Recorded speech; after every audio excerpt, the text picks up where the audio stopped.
आज देश बड़े शान से 78वां स्वतंत्रता दिवस मना रहा है। पीएम मोदी ने लाल किले के प्राचीर से 11वीं बार तिरंगा लहराया। इस दौरान चीफ जस्टिस ऑफ इंडिया भी अतिथि के तौर पर वहां मौजूद रहे। अपनी स्पीच में पीएम मोदी ने कई मुद्दों पर फोकस किया, जिसमें पीएम मोदी ने यूसीसी पर भी जिक्र किया। साथ ही सीजेआई चंद्रचूड़ की तरफ देखते हुए यूसीसी के साथ सुप्रीम कोर्ट का भी जिक्र किया, जिस पर सीजेआई चंद्रचूड़ ने रिएक्शन भी दिया। पीएम मोदी के संबोधन में यूसीसी और सुप्रीम कोर्ट के जिक्र पर सीजेआई का क्या रिएक्शन था, इसके बारे में आगे बताएंगे।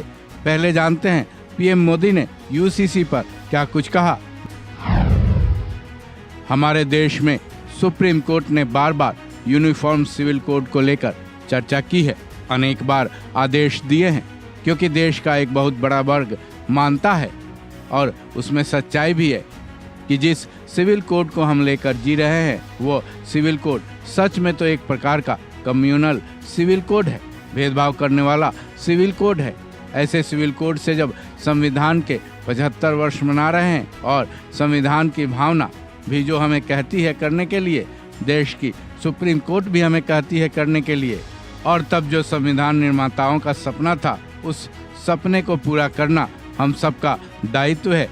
मैं मानता हूँ इस गंभीर विषय पर देश में चर्चा हो, व्यापक चर्चा हो, हर कोई अपने विचारों को लेकर आए और उन कानूनों को जो कानून धर्म के आधार पर देश को बांटते हैं, जो ऊंच नीच का कारण बन जाते हैं, ऐसे कानूनों को आधुनिक समाज में कोई स्थान नहीं हो सकता। इसलिए मैं तो कहूँगा कि अब समय की मांग है कि देश में एक सेक्युलर सिविल कोड हो। हमने कम्युनल सिविल कोड में इतने साल बिताए हैं, अब हमें सेक्युलर सिविल कोड की तरफ जाना होगा। तब जाकर देश में धर्म के आधार पर जो भेदभाव हो रहे हैं, सामान्य नागरिक को जो दूरी महसूस होती है, उससे हमें मुक्ति मिलेगी। पीएम मोदी ने यूसीसी पर अपनी स्पीच में जब सुप्रीम कोर्ट का जिक्र किया, तब सामने बैठे सीजेआई चंद्रचूड़ की तरफ भी नजर दौड़ाई, जिसके बाद सीजेआई चंद्रचूड़ ने मुस्कुराकर पीएम मोदी की तरफ देखा। इसके बाद पीएम मोदी दूसरे मुद्दों पर अपने भाषण में बोलने लगे।